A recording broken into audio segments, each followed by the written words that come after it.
courteous, kind, and helping other people and helping around the house.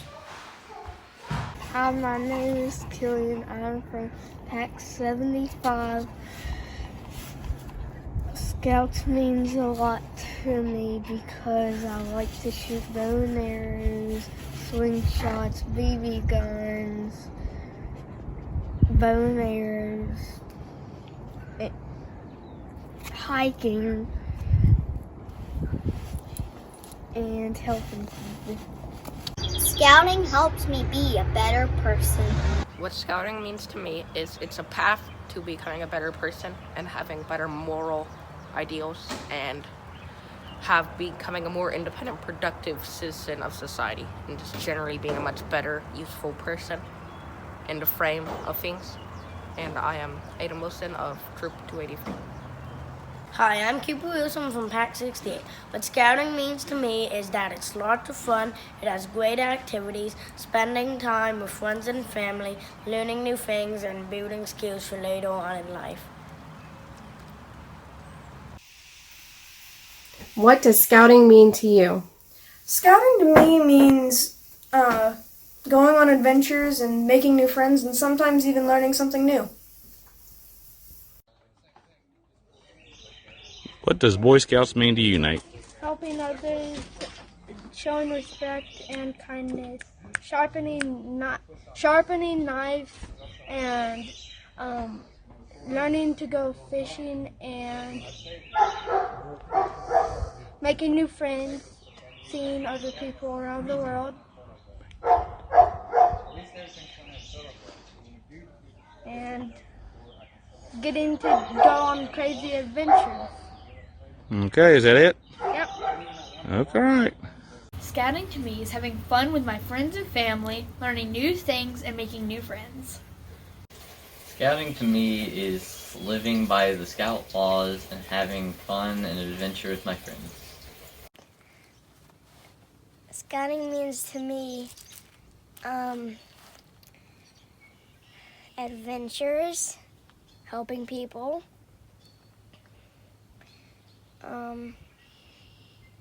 learning new things, and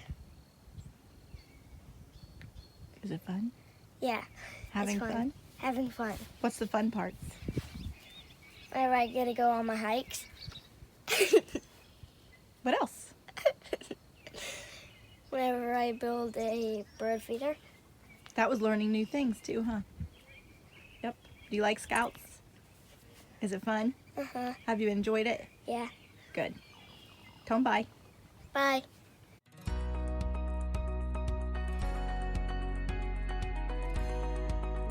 Leadership dinner, or what would have been the 51st leadership dinner of the Kootaga District of the Buckskin Council.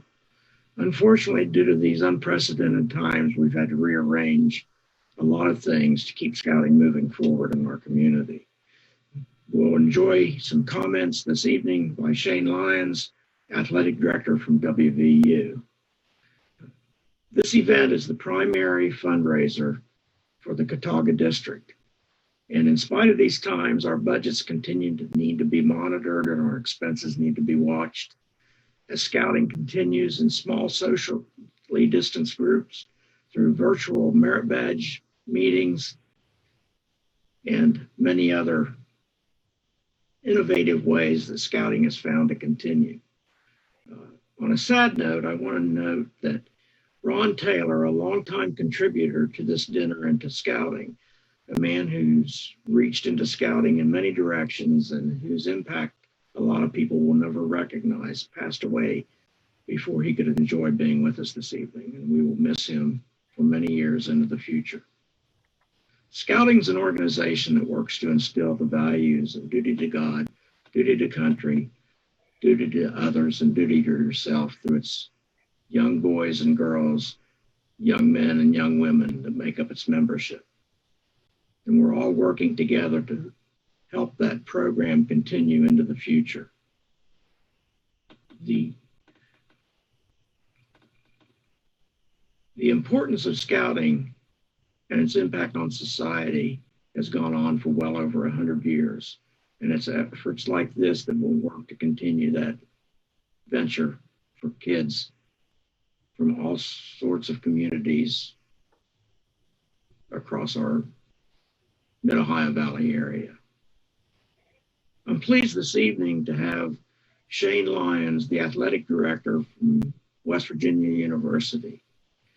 Shane is a native of Parkersburg, and we're glad to welcome him to this and glad that he was able to continue to participate.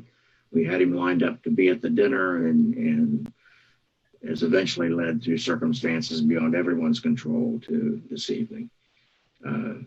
Shane played basketball as a Big Red at Parkersburg High School. He graduated with degrees in athletics from WVU. He holds an undergraduate and a master's degree. His wife, Emily, is a graduate of Wisconsin-Madison, I believe, University. His son, Brandon, has played football at Akron University for another friend of scouting for the Kootaga District, Carrie Bowden. And he has a daughter that plays volleyball, Brooke, I believe, for Morgantown High School. Larry, we're glad to finally get you together on this and look forward to having you and interrogate you with a few questions about WVU athletics, I'm sure. Well, thank you, and thank you for having me tonight. As Jim said, I wish we could be doing this in person. Unfortunately, COVID-19, which it's a word I hope I never hear again in my lifetime, is COVID-19 and uncertainty and unprecedented times with a number of other things. But you know, we're dealing with it as we move forward, and Zoom calls are a way of life that we all experience day to day. And I'm glad to be here with you tonight. And again, this will be an opportunity for you to ask me questions. But first, let me just kind of talk about, you know, my background. And, you know, I got to come back to this great state of West Virginia and be back in the Morgantown community about 5.5 going on 6 years ago. As Jim said, you know, I went to school here at WVU, earning my undergraduate and graduate degrees in sports administration. And then, you know, had the opportunity to leave the state for a number of years and be involved in athletics across the country. But, you know, as we talk tonight about what it is to be involved in something, and it could be sports, it could be scouting, and for you all, and no different than sports, people who support our programs, donors, you play such a big role in helping young people's lives and become, you know, their dreams and hopes become a reality. And, you know, I think scouting and sports really, you know, are very much the same. You know, we try to teach, you know, leadership, teamwork, service, skill development, citizenship, you know, personal fitness. So same thing that the scouts do, you know, we do, you know, in the athletics world. And, you know, it's, you know, my close to 30 years now working in the field of college athletics, you know, I've asked a lot of people, you know, what their secret formula was for success. And, you know, in simple terms, they said it was hard work. They focused on the fundamentals, you know, stayed positive, and had a great desire to succeed and make an impact. And, you know, that's kind of been what I've done throughout my career. I'm sure that you all have done throughout your career.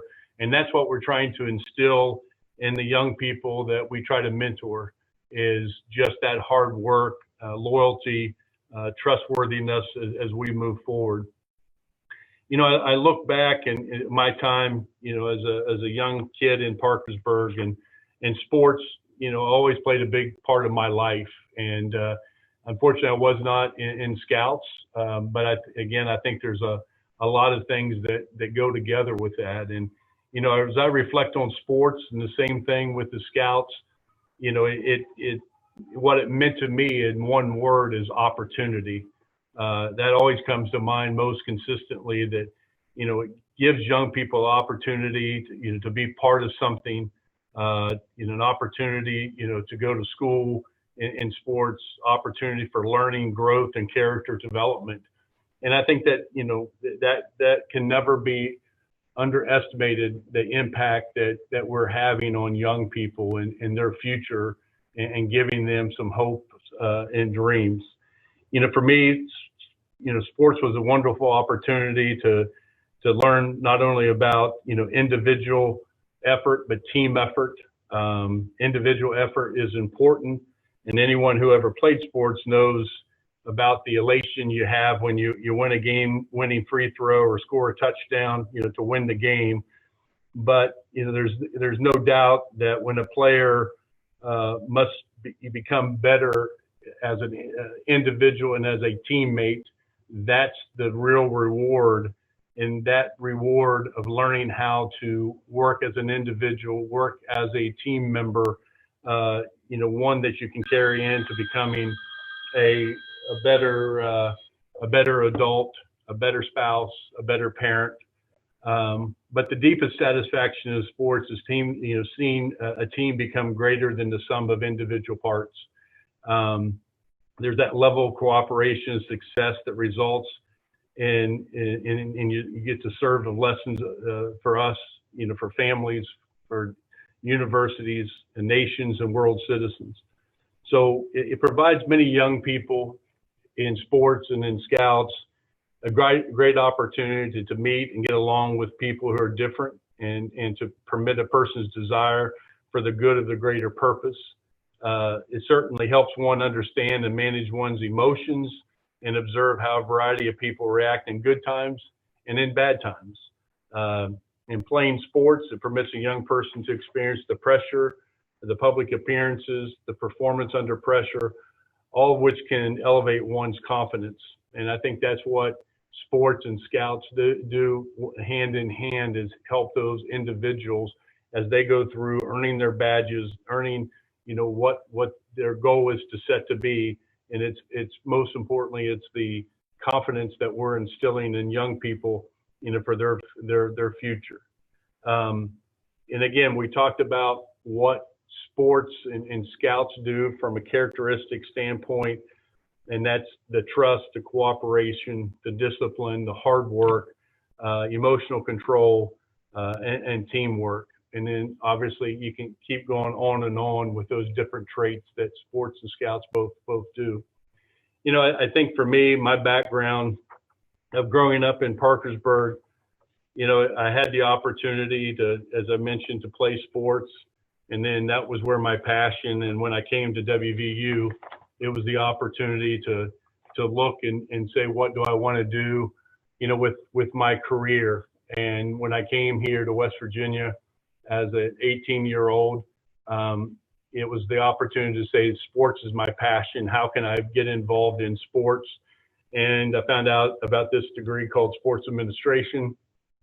So I got involved in the program, got my graduate degree in sports administration, had the opportunity to work here at West Virginia as a graduate student, and then left here. So I was in school from 1983 to 1988, finished my graduate program.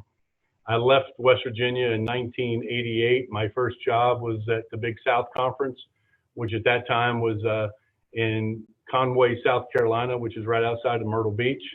It's not a bad place to be when you're a 23-year-old.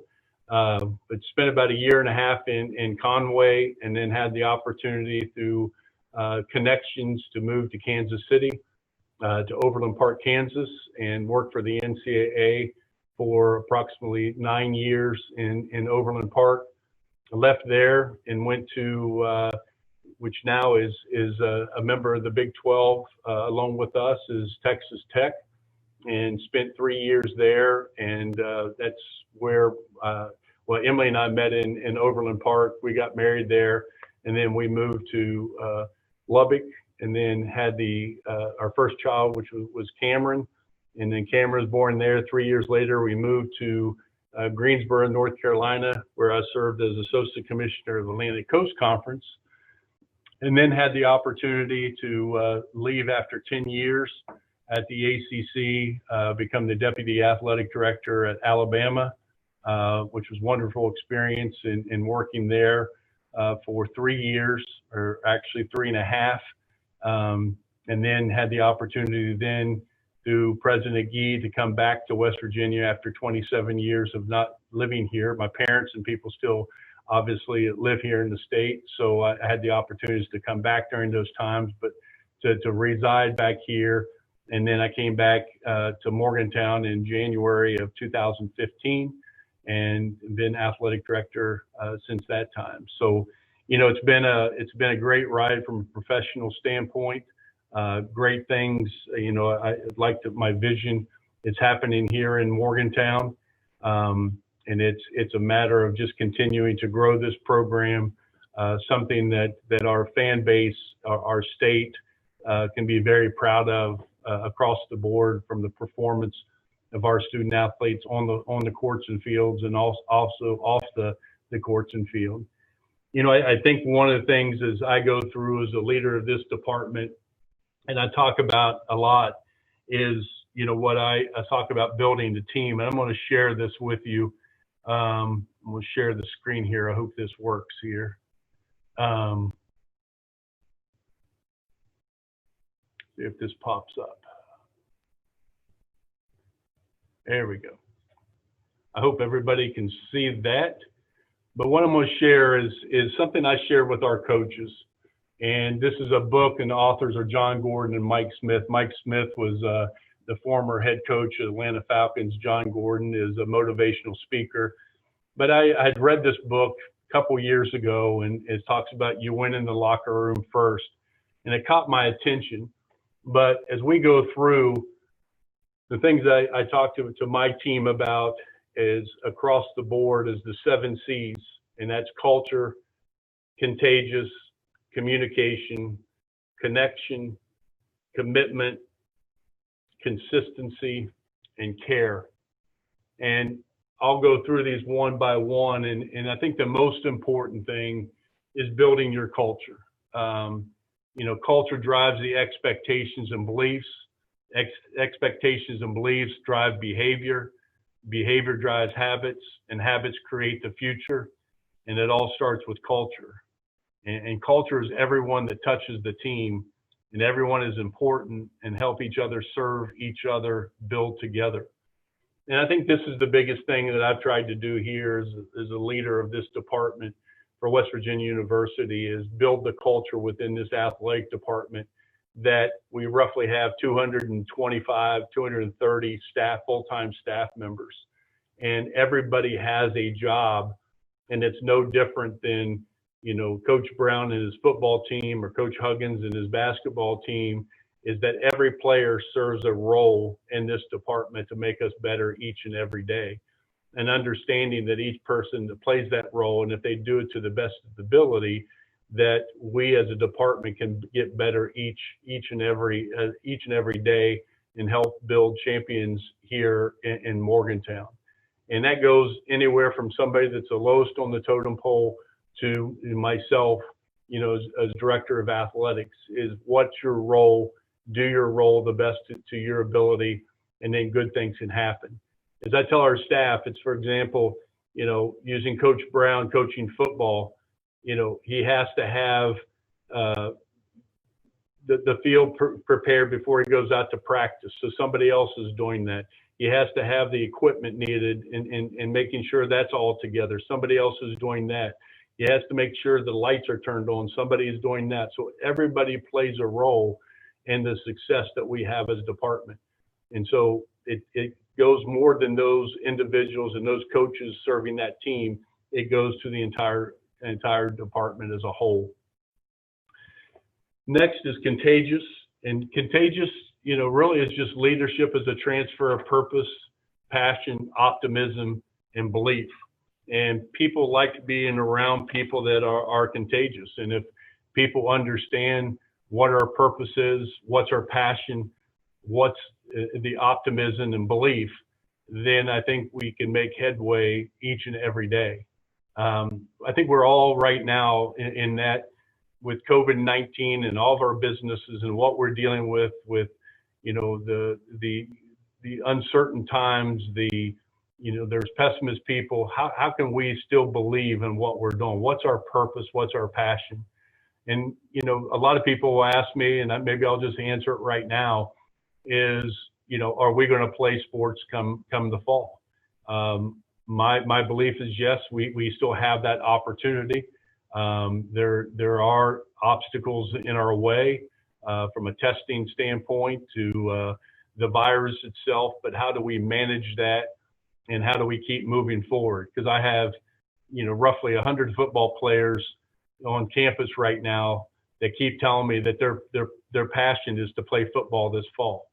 It's easy for me, probably as director of athletics, to say, you know what, we're going to pull the plug, we're not going to play.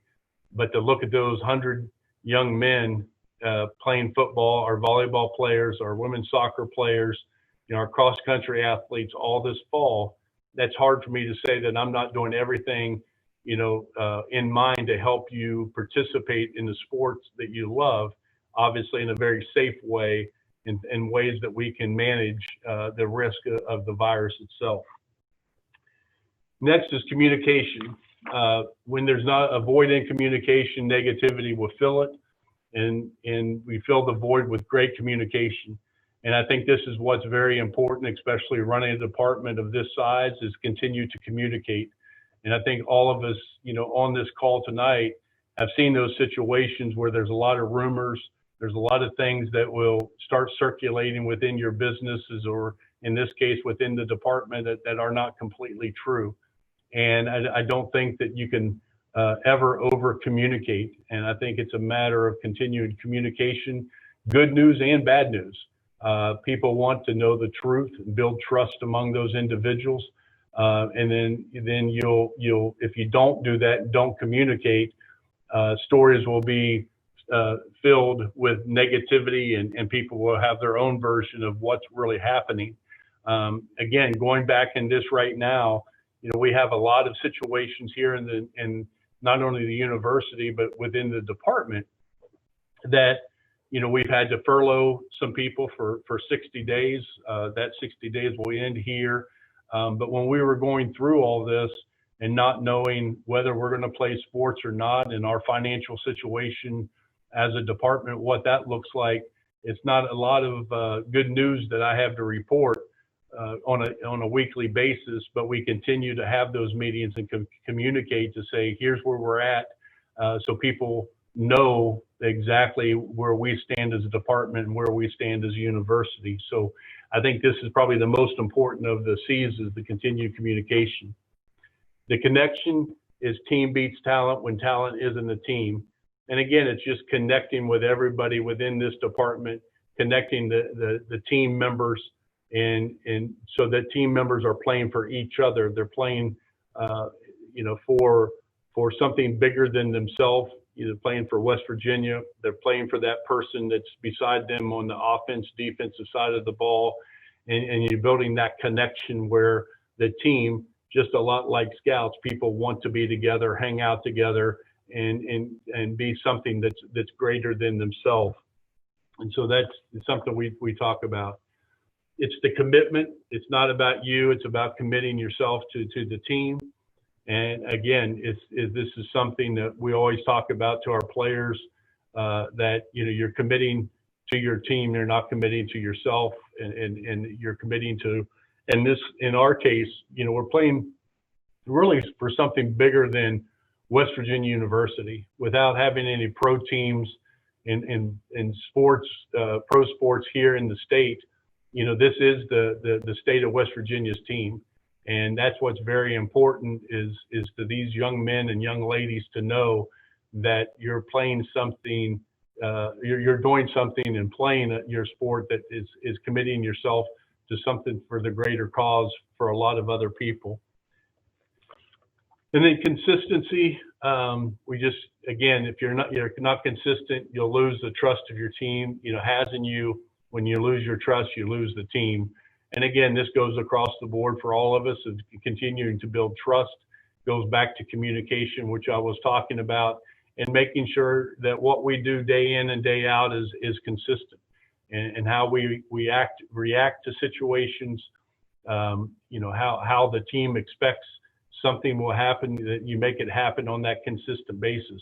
I always use the analogy of, when you go to McDonald's, you can go to McDonald's here in Morgantown, there in Parkersburg, in the Ohio Valley, mid-Ohio Valley area, anywhere, and there's going to be, you go to McDonald's is pretty consistent from store to store. The Big Mac that you get, the French fries you get, is consistent all the way through, and that's why they've had so much success. Same thing with Chick-fil-A and other big companies, is their consistency, and that's what we're trying to do here at West Virginia. And next and last but not least is talking about care, and it's the relationships of the foundation upon which winning teams are built, and all great relationships are based on value, respect, love, trust, and care. And what we try to build within our student athletes of about 500 student athletes here in Morgantown is just that their experiences as a student athlete is the utmost importance to us.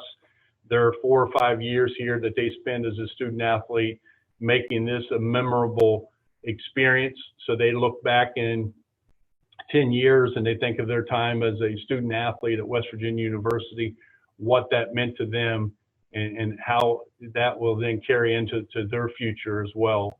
So we continue to build those relationships, not only, internally, but externally. We do the same thing with our donors that, happens with you all, with the Scouts, is making sure that we appreciate the donations, the things that you do for our programs to make them run on a yearly basis, and what it means to those young people that we're changing their lives.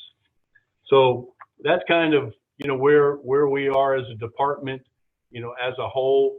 And, again, we are in a time right now it's very fluid as we move forward. This all started in March, as we know, March 11th. I was in Kansas City with the men's basketball and women's basketball team for the tournament. And then, ultimately the tournaments were canceled. The NCAA tournament was canceled. We came back here to Morgantown, and then it was the next phase was sending our athletes home, and doing Zoom meetings, having virtual workouts with our student athletes.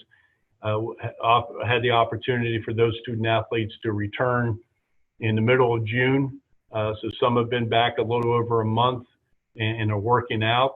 We've had our share of some positive tests from our student athletes, and that goes back to what I was talking about earlier.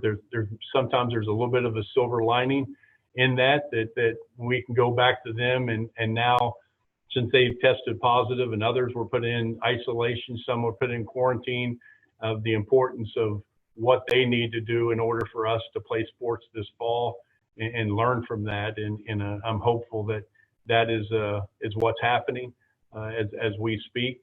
And so with that, I'm not sure if there's going to be questions out there, but I would love to address any questions you all have.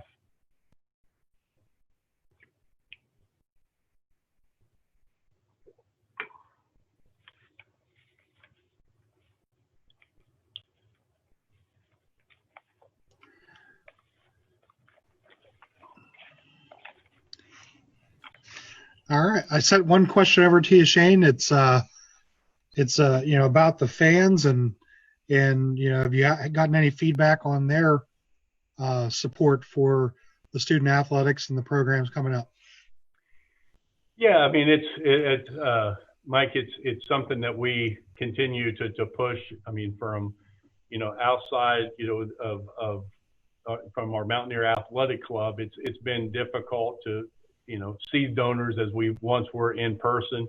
Obviously, we're doing it by Zoom with a lot of our donors and people. And then, the feedback from our fans, obviously, they want a safe environment if we return to play, what that's going to look like, as a department. That has not been 100% defined yet by the university and our local health departments as we move forward. But, we've received, great support. I think some of the economic downturn that we had here a little bit the economy is come back a little bit, but not as much as it was back in March. But the importance of what it means to this department to run, and people have asked me the question about the department as a whole, and if we don't play football, I will share with you all that our model was built on football pays the bills. Probably about 80% of our $93 million budget actually comes from the sport of football, from ticket sales to TV revenue to sponsorships, to a number of things. So not playing, football, what does that mean? Would be catastrophic. And this is not only to West Virginia University, but that goes across the board in college athletics. So I think we're all working through that, what that would look like if we don't have football, and obviously trying to make the best of we can as we move forward, in the coming weeks to see if playing football is going to be feasible in the fall. If you have questions for Shane, you can text them in to 814-860-1562 or email buckskin617@gmail.com for anyone that has questions. I see part of that other question here on the chat was there any thoughts of dropping or adding in any programs? If anything, and unfortunately it would be dropping programs, but, that's not on the table right now. Back in early May, I made the announcement of, some of our staff being furloughed, pay reductions across the board for our staff members, some other budgetary controls that we're putting in place, from an operational standpoint. And one thing I didn't want is any dropping of sport programs. So we'll continue to monitor that as we move forward, but that would be probably the last thing that I would, as athletic director, would want to do is take away opportunities from young men, young women, depending on the sports that we would decide to drop. So it's just a matter of working and navigating through those financial situations to continue to have the 18 sport programs that we currently have. And right now there would not be any discussions of adding sports as we move through this, but we'll see how the next 6 to 12 months unfolds.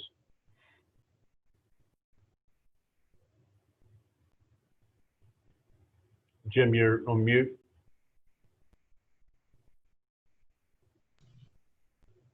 Nope. To alter schedules in any way? I'm sorry, altering schedules? Yes. Yeah, there's a lot of discussions on altering schedules. If you've obviously paid attention to the news media the last week or so, there's a number of conferences that have decided not to participate in fall sports. There are some, the Big Ten and Pac-12 have decided only to participate in conference play only across all sports, including football. That looks like, for us, with the Maryland game is right now an open date on September 19th that we have to look at. As a conference, we continue to work through the scenario. I will share with you that the Big 12 conference, and it's unanimous, not only among our presidents, but it's unanimous among the athletic directors, is we still wish to play a 12-game football season. As we move forward, that may be dictated by other things as we get closer to that date, but that's our hope, is to play that.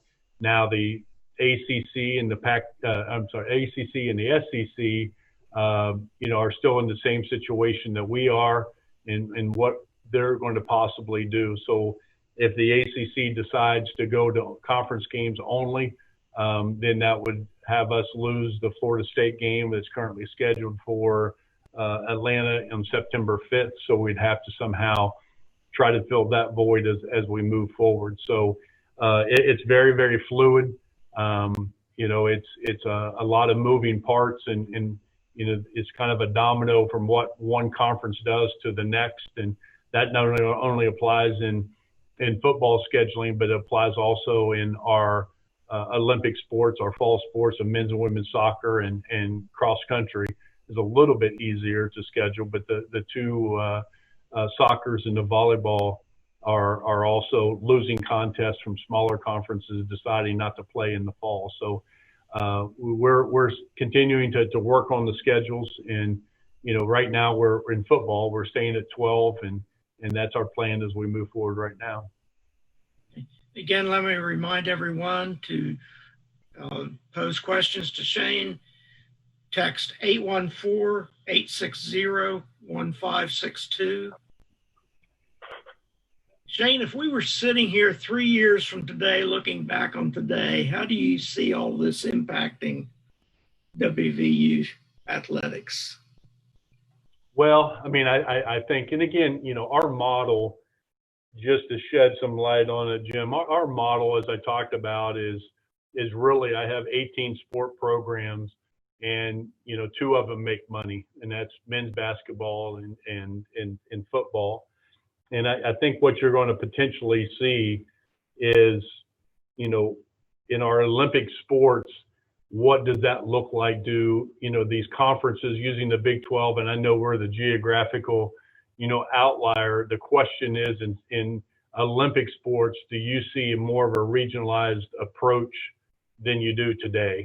So instead of putting my women's soccer and volleyball teams on flights and flying into Texas, to Kansas, to Iowa, is that more of a regional schedule where we're playing, the Marylands, the Penn States, the Pitts, we have some of that in non-conference play already. But what does that look like in those sports as we move forward? I think that we have learned that that it's important to, you're always preparing for the worst and hoping for the best. And, I've been asked the question, if we do lose sports this fall, what type of reserve do we have as a department, and what does that look like? Well, unfortunately, we don't have, a very small, I should say. We have a rainy day fund. I think we ran into a hurricane here, and what does that look like in the future? In how do we operate, as a whole entity? So, we'll have to work through that. But I do think, specific to your question, that athletics may look a lot different from a conference affiliation for your Olympic sports. I don't see it impacting your revenue sports, but I think from your regional sports, it's going to look a lot different.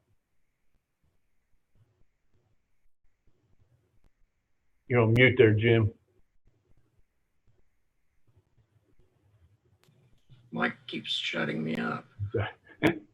We have a question in the chat room there. I think you can probably see it. Yep. What's my favorite experience from your career thus far? I think across the board, it's the experience is being able to work at a number of different places and learn not only, from a conference standpoint, but from the NCAA, from a campus standpoint, and just the people that you meet in this business. And I don't think some people realize that, we're in a very competitive business when it comes to the playing field and playing courts, but off the courts, how the camaraderie among athletic directors and coaches and presidents alike are, looking out for the best interest of college athletics as a whole. And so it's, the relationships that I've built over, 30 something years of dealing with people across the country is, probably my favorite experience. It's nice to be able, unfortunately, there's not a playbook or blueprint for this. That a lot of times when you run into situations, you may pick up the phone and, call one of your colleagues that may have dealt with something similar. Unfortunately, in this situation, we're all calling each other, and no one has the playbook of, how this thing is going to unfold and what it's going to look like. And so, but having that network of people and that experience that I've had to live different places, here in this country, and being able to come back to West Virginia has probably been my ultimate experience and favorites of them all. Are you nervous about going to Texas to play sports this fall potentially? No, I mean, I think we had the protocols in place. The thing with football specifically, and even basketball, is, we do charter. So, I mean, our protocols, and I'll try to give you the 50,000 foot level, not get into the granular part of it in the weeds, but really our protocols, and this is something that we've decided across the board among all Big 12, and actually it even goes deeper than that. It really goes to the Power 5 conferences. And our protocols for testing is that anybody that's traveling is tested on Wednesday before the competition. It's 72 hours before. So we get the test results back, barring any issues. And that's probably the biggest thing that we're worried about right now, is if we can get the test, returned before Friday, you get on the plane. But everybody that's getting on that plane has been tested. And obviously they have to have a negative test to be able to get on that plane. So we're all traveling with the same people. Once you get to that site and to the hotel, when you get to the competition site, that home team has also been tested, and everybody there have shown a negative test. And it's going to be a little bit different. What we're looking at is the football field as being the nucleus in the center, in that only those who have been tested, and that goes from officials to the sideline crews, everybody that's on that field, have resulted in a negative test. And it's going to be different, home games and away games, that you won't have the bands on the field, pre-game, you won't have them at halftime. So that field is going to be protected for those individuals that have tested and have tested negative. So that's kind of, a Reader's Digest version. There's a lot more things that go into that, but it doesn't make me nervous, to get on there. Obviously, we'll continue, masking as we fly, different things. And what we're hoping is the test, and we're going to be using what's called the PCR test, which is the nasal swab and all that. As we get closer to kickoff, there's some tests that, they call the rapid test, that hopefully we'll be able to use. It's very similar to those tests that you do for strep throat, where you can swab your cheek, put it in a test, and it comes out 15 minutes later, tells you positive or negative. So we're hoping that becomes more reliable as we get closer to September 5th for kickoff, but that will be another opportunity. The test is out there right now, but it's only about 87, 86% accurate, and we need that to be probably in the mid 90s before something that we feel comfortable with.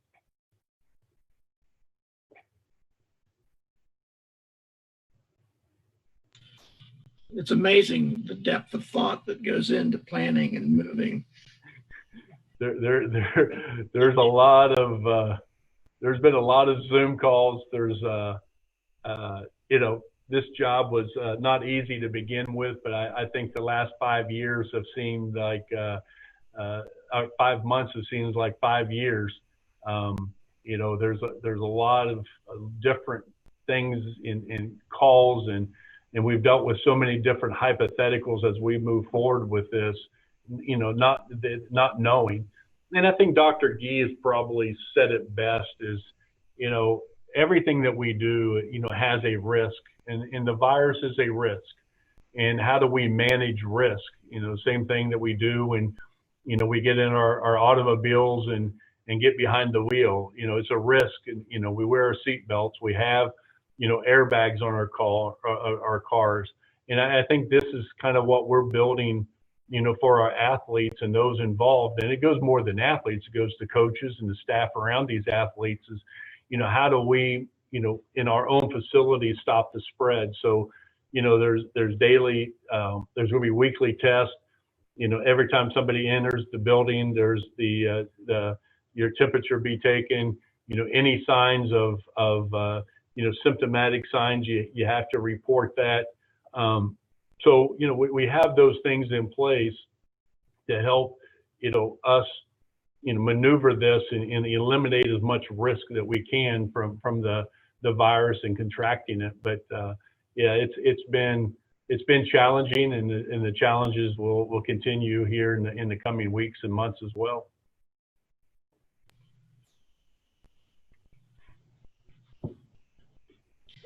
Mike, do we have any other questions in the chat room? I'm not seeing any other questions at this time, so I think if we want, we've got a quick video we can share and call it a night. Okay, sounds good. Shane, I appreciate your time and taking it away from your family this evening and spending it with us. And let's hope we can do this again under different, more social circumstances. I was going to say more personal circumstances. That's great. But no, thank you all for being with us tonight. Thank you all for what you do for the Scouts. And again, we hate that this 51st dinner is not to be able to be in person, but thank you for your support of the Scouts, and for those in supporting the Mountaineers, we thank you for that as well. And we will continue to hope for a football season come September. So let's go Mountaineers. Thank you so much. Thanks.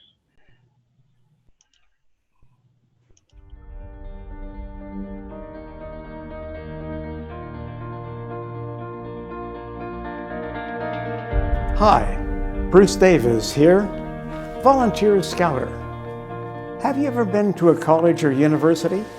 Have they ever forgotten you? I tell my sons, if they don't treat their old man right, I'm going to tell their universities where they really live. And these are great educational institutions. But there's another great educational institution out there called the Boy Scouts of America. And we teach skills for life, from knot tying, first aid and emergency preparedness, swimming, life-saving and water safety, fire building for cooking and warmth with fire safety, safe use of knives and axes. Through the camping program, we teach patrol unit cooperation, living in different environments, and taking care of ourselves and others. Taking care of the environment with low impact and leave no trace camping. Care for wildlife. The importance of physical activity and sports. Citizenship in the community, nation, and world. Personal fitness and the meaning of a family. And through the 135 merit badges available to earn, we provide opportunity to learn skills that become a lifelong career and interests that can become a lifelong hobbies. When my Eagle Scout sons would come back from college breaks, they'd say facetiously, "Our friends, they can't do anything." Remember, the Scout motto is be prepared. And we teach character by the positive affirmation of repeatedly saying the Scout oath and law, which goes, "On my honor, I will do my best to do my duty to God and my country, and to obey the Scout law, to help other people at all times, and to keep myself physically strong, mentally awake, and morally straight." And the Scout law.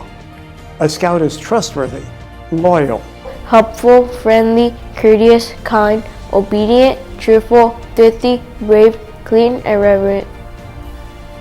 In fact, we have scientific proof that scouting builds character. The Tufts University study, multi-year, founded by the Templeton Foundation, provides us with scientific proof that scouting builds character. We also teach leadership by example and through trial and error. Young people are much more forgiving of mistakes in leadership and cooking than adults ever are. As a Scoutmaster, one of my patrol leaders came to me and said, "Mr. Davis, I can't get my patrol members to do what I tell them to do." I looked at him and said, "Why, when you were a patrol member, you did everything your patrol leader told you to do, didn't you?" He was taken aback a little bit, and I continued. Your job as a patrol leader is to get your patrol members to want to do what needs to be done and to plan for fun. Every rank advancement requires service to others, culminating in the Eagle Scout Project, which usually provides over 100 hours of service. We also encourage faith in something beyond yourselves to provide a moral compass. And we teach respect for somebody else's moral compass. And lastly, we provide adventure, hard work, and fun. So if you're looking for a great educational institution for your son, your daughter, or the whole family to join, or if you're an organization looking for a program to better serve your youth or the community, consider your local council of the Boy Scouts of America. Thank you.